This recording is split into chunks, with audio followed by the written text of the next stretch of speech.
Imagine this, a chemical plant. Pressure gauges are humming, hundreds of valves controlling these volatile reactions. One miscalculation, one overlooked warning, and whoa, the consequences could be catastrophic. You've sent us some seriously heavy material on safety in industries like this. Yeah. So let's dive into how data can be the difference between a close call and, well, a headline. Right. It seems like we all hear about those near-miss situations, but the research you've shared really takes it a step further, dives into how data can actually help prevent those situations from even happening in the first place. Absolutely. What's fascinating is that we often already have the knowledge to prevent these accidents. The problem is, well, knowing something and actually doing it. Those are two different things. Totally. It's that... And that's where this whole knowing versus doing gap comes in. Yeah. One stat from this research really hit me. 990 safety recommendations were analyzed. Wow. And the main takeaway was a lack of action, not a lack of knowledge. 990. Must be huge. That means someone somewhere knew about a potential danger but just didn't address it. I don't know about you, but that's a chilling thought. For sure. It really speaks to that human tendency to think, yeah, that's good advice, but I'll be fine. Mm-hmm. We overestimate our ability to learn from information alone, especially when it comes to safety. Right. But data, though, that removes all the guesswork. It transforms that gut feeling into concrete evidence. So instead of just saying, hey, maybe we should double check that pressure gauge, data can prove that doing so prevents, say, a 10% chance of a catastrophic failure. Suddenly, skipping that check doesn't seem so harmless, does it? Not at all. And the research actually gives a concrete example of this. Right. It takes an average of over 4 years to implement critical safety procedures in some of these high-risk industries. 4 years. 4 years. That's 4 years where a data-driven approach could have significantly reduced risk. 4 years is a lifetime in these industries. Makes you wonder, what's the holdup? If data can make such a difference, why aren't we seeing faster action? Well, I think that leads us to another major point from the research. Competency. Right. You can have all the safety protocols in the world, but if the people on the ground aren't adequately trained, those protocols are useless. Yeah. This is where data analysis gets really interesting. Mm-hmm. The research doesn't just say training is important.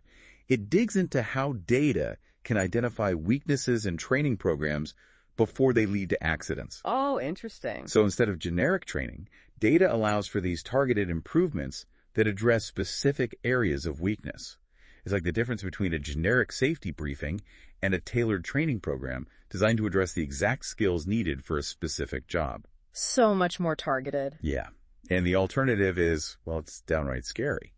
One study actually revealed that certain competency issues took nearly 2 decades to be addressed. 2 decades? Let that sink in for a second. Someone could spend their entire career facing a known risk because the data wasn't being used effectively. 2 decades. That's longer than some of our listeners have been alive. It makes you realize this isn't some abstract problem. These delays have real-world consequences. Absolutely. And it highlights this urgent need for a more proactive approach to safety. For sure. One thing that struck me in the research was how often emergency response is reactive, not proactive. Yeah. It got me thinking, can data really help us predict and prepare for crises before they happen? Well, it's not about, predicting the future or anything. Right. It's more about using data to anticipate potential problems. Okay. Think of it like a weather forecast. We used to rely on those farmers' almanacs and just gut feelings. Yeah. But now we've got these sophisticated models that crunch all this data right. to tell us, when to grab our umbrellas. Exactly. And the research actually uses these same terms, predictive modeling and scenario analysis. So by analyzing all that historical data, we can identify these patterns, assess risks, and even simulate these emergency situations to be better prepared. So instead of reacting after an incident, we're using data to become more, proactive, anticipating problems before they even arise. Yeah. It's like knowing there's a storm brewing and, battening down the hatches before the first drop of rain falls. But, okay, let's be real for a second. If this data-driven approach is so effective, why isn't everyone doing it right? I imagine some of our listeners might be thinking the same thing. Oh, absolutely. Yeah. You're right to question that. And the research, it acknowledges those concerns. It really comes down to, I think, 2 main barriers. You got the cultural and the infrastructural. Okay. On the cultural side, there's often this resistance to change, especially in these industries with, long-standing traditions. Right. Which is understandable.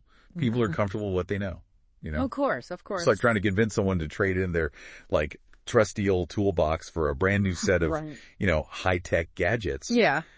They might see the potential, but there's that comfort level with the familiar. Right, right. And then you've got the infrastructure side. The research is very clear. Data is useless without the systems to collect it, to interpret it, and most importantly, to act on it. It's true. Imagine, like, having a state-of-the-art GPS system, but no car to put it in. Yeah. You've got all this information, but no way to use it to actually reach your destination. Yeah, you're just stuck.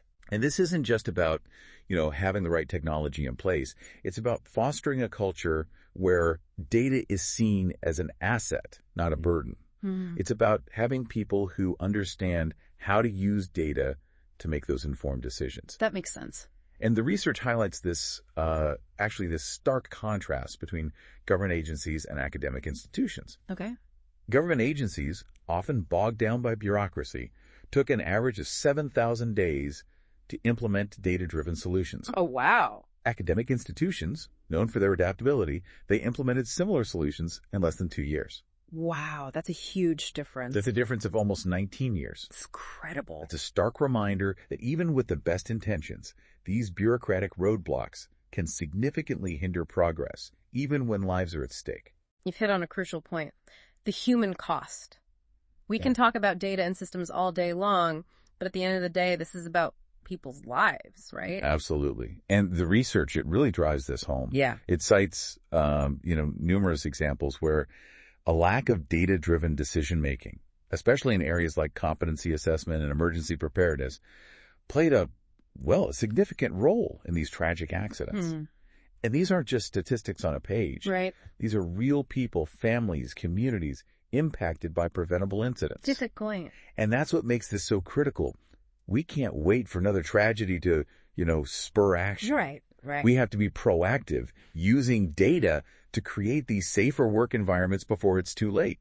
Absolutely. And speaking of that human element, one thing that stood out to me in the research was the importance of involving workers in the process. Oh, okay. It's not just about collecting data on them, it's about collecting data with them. Yes. Workers are on the front lines, they see those potential hazards, the near misses, things that data alone might not capture. It's true. Exactly. Think of it like this. You're trying to improve safety in, let's say, a kitchen. Would you rather rely solely on data from, sensors and cameras? Right. Or would you also want input from the chefs who are actually using the knives, working with the hot stoves? Of course. Their firsthand experience is so valuable. Absolutely. And not only that, but involving workers in that process, it builds trust and buy-in. Right. It shows them that their safety is a priority and that their input is valued. That's huge. Yeah, it's about moving away from, that top-down approach to safety and moving towards a more collaborative model where everyone feels empowered to identify and address risks. I love that. And that's when you really see that cultural shift, when safety becomes a shared value, a source of pride, rather than just a set of rules to follow. Totally. It's about creating a workplace where everyone goes home safe and sound at the end of the day, right? Absolutely. But we have to acknowledge that not every organization is starting from the same place. Right. Some might be just beginning to dip their toes into the data pool. Yeah. While others might be, seasoned swimmers. Yeah. What advice would you give to those who are, just starting out on their data-driven safety journey? I'd say the best advice is, start small. Okay. Focus on the specific area and then, build from there. Okay. Don't try to boil the ocean all at once, Right. Yeah. It's like learning a new language, right? Yeah. You wouldn't expect to be fluent overnight. You got to start with that, basic vocabulary, Right. gradually build sentences, and then eventually you're, holding conversations. Exactly. So yeah, identify one area where data could make a real difference. Maybe it's improving training protocols, or maybe it's getting a better handle on near-miss reporting. Right. Make it a manageable problem. Exactly. And once you've got a win under your belt, Yeah. you can then use that momentum to tackle those bigger challenges. And don't underestimate the power of those quick wins. Oh, for sure. Even small improvements can have this ripple effect, right? Absolutely. Building confidence, encouraging buy-in for, larger initiatives down the road. Yeah, totally. Speaking of buy-in, One thing that's really stuck with me throughout this whole deep dive is, well, it's the importance of that human element. For sure. It's easy to get, lost in the data weeds, but we have to remember that this is about people, right? 100%. It's about equipping people with the right information, empowering them to make those better decisions. Yeah. And creating that culture where everyone feels, safe speaking up about potential risks. Absolutely. Data is just a tool. That's it. But it's the people who wield that tool that ultimately, make the difference. Couldn't agree more. It's like that, that old saying, it's not the tool that makes the craftsman, but the skill of the hand that uses it. It's so true. We can have the most sophisticated data systems in the world. Right. But if we don't have these, engaged, informed people using them, yeah, we're not going to see the full potential. And that's why this work is so important. It really is. We're not just talking about, improving data collection or implementing some new software. Right. We're talking about fundamentally changing the way we even think about safety. Moving from reactive to a proactive approach, creating a world where everyone gets to go home safe and sound at the end of the day. I love that. It's a powerful vision. It is. And it all starts with that, recognizing that data isn't just about numbers. It's about people. It's about people. It's about protecting lives, building trust, and creating a future where these accidents aren't just unfortunate events, but preventable outcomes. This deep dive has really highlighted how important it is for everyone, from the CEO to the frontline worker to, to embrace data as this tool for this positive change. It's a team effort.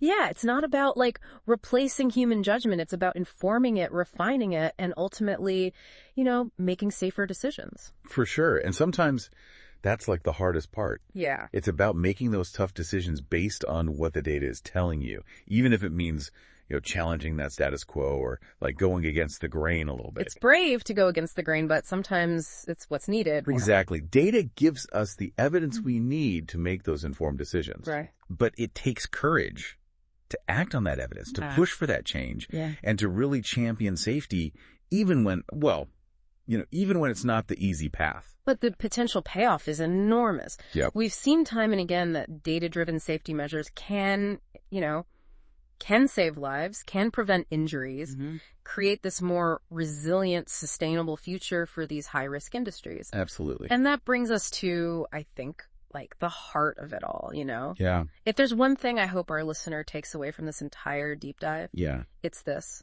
What's the real risk of delaying data-driven safety measures? Not just for companies, but for the people whose lives actually depend on them. That's the question we all have to be asking ourselves, right? That's right. The cost of inaction is it's far too high. We've seen those devastating consequences of these preventable accidents. We have. And we can't afford to wait any longer. Right. We have the knowledge, we have the tools, and we have, I think, a moral obligation to use them to create, a safer world for everyone. This deep dive has been, a real call to action for me. It's a reminder that even small steps can make a big difference when it comes to safety. I couldn't agree more. It's time to move beyond, awareness and into action. Let's do this. Let's use data to build a future where everyone has the right to a safe and, healthy workplace. I love it. Well said. That's a wrap on this deep dive on data-driven safety.